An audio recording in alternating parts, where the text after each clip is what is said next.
N'avez-vous jamais rêvé d'être le chef de votre propre secte satanique? Bon. Test de Cult of the Lamb.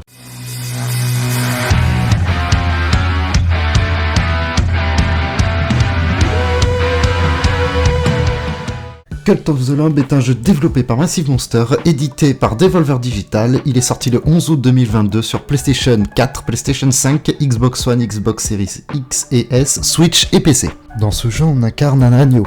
Dernier de son espèce, il doit être sacrifié par les chefs des 4 grands cultes. Mais au moment de votre exécution, vous rencontrez une entité qui vous propose de faire alliance avec elle et en échange, vous devrez créer un culte en son nom.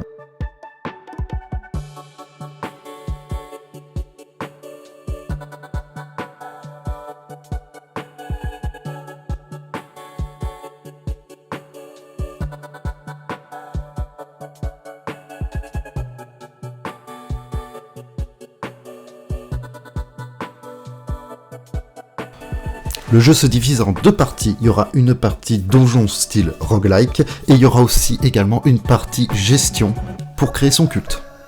Commençons tout de suite par la partie donjon. Vous aurez en premier lieu des armes qui varieront avec des stats de force et des stats de vitesse et ils auront en plus quelques effets qui pourront vous aider lors des combats.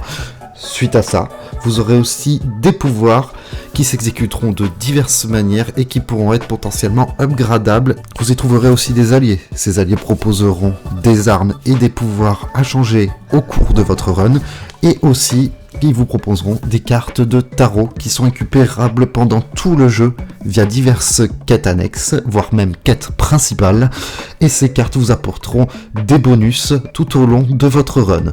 Une fois que vous arrivez au bout de la run, vous aurez un boss qui, si vous le battez, vous donnera un morceau de tablette et quelques ressources utiles pour votre culte.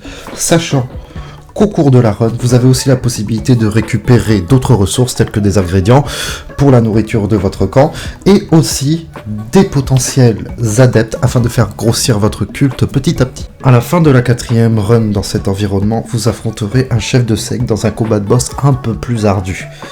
Si vous réussissez à le battre, vous pourrez accéder à un nouvel environnement pour refaire des essais de 4 runs et accéder au prochain chef de secte un par un jusqu'à les battre tous. Les diverses sbires que vous rencontrerez au fur et à mesure de l'aventure possèdent des stats divers et variés et pourront aussi, comme les armes, avoir des spécificités. En plus, l'environnement change du tout au tout dans chaque zone afin de vous donner de nouvelles difficultés dans chaque chambre.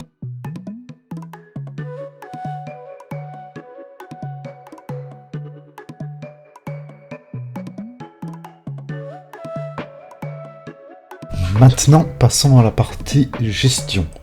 Dans Cult of the Lamb, en dehors de la partie donjon, vous aurez aussi une partie gestion où vous allez devoir, sur une petite parcelle de terre, créer votre culte. Dans ce culte, vous allez recueillir des adeptes que vous allez sauver pendant vos runs et qui vous seront utiles à différentes tâches de votre camp. Ils pourront récolter des ressources telles que le bois, le métal, voire même les raffiner pour les transformer. Ils pourront aussi faire de l'agriculture afin que vous puissiez avoir des ressources pour leur donner à manger. Car oui, il faut donner à manger au culte et il faut qu'ils soient heureux, sinon il y aura certains récalcitrants qu'il faudra emprisonner pour les remettre sur le droit chemin. Vous aurez également une statue de prière qui récoltera la dévotion de vos adeptes que vous aurez sélectionnés afin que vous puissiez accéder à de nouveaux bâtiments, de nouvelles constructions. Et un des bâtiments les plus importants est l'église. Dans cette église, vous pourrez effectuer des rituels au quotidien ainsi que d'adopter des doctrines. Ça vous dirigera vers le comportement que vous souhaitez avoir dans votre culte, un comportement plutôt passif ou plutôt agressif. Toutes les doctrines que vous adopterez seront soit passifs dans le sens où ils seront mis au quotidien dans votre culte, ou sinon il faudra que vous les activiez pour que ça change certains paramètres. Chaque rituel que vous allez faire au sein de votre église et de votre culte aura toujours une conséquence sur le comportement de vos adeptes, qu'elle soit négative, positive ou bien les deux. Mais vous pourrez aussi partir de votre culte, non pas pour faire des runs, mais pour pouvoir aussi visiter d'autres régions, où vous pourrez y voir des marchands qui auront des choses spécifiques à vous vendre, ainsi que faire diverses activités et mini-jeux. Tout ceci a résumé la base du jeu, ainsi que l'aventure principale. Mais Au fur et à mesure des années, Massive Monster a implémenté le jeu de mise à jour régulières qui y ajoutent du contenu. La première mise à jour majeure a déployé un post-game où vous devrez refaire les 4 donjons avec de nouveaux objectifs pour collecter de nouvelles ressources. Ça multiplie par 2 la durée de vie du jeu. La deuxième mise à jour importante a ajouté de nouvelles doctrines au sein de l'église sous forme de péchés. Ça ajoutera de nouvelles options qui débloqueront une forme de vice qui vous aidera à améliorer d'autres aspects de Cult of the Lamb.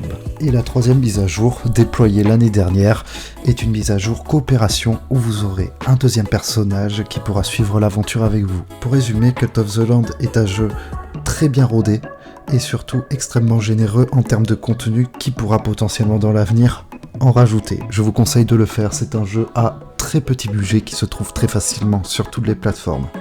C'était Antitech, à plus tard sur Spotgeek.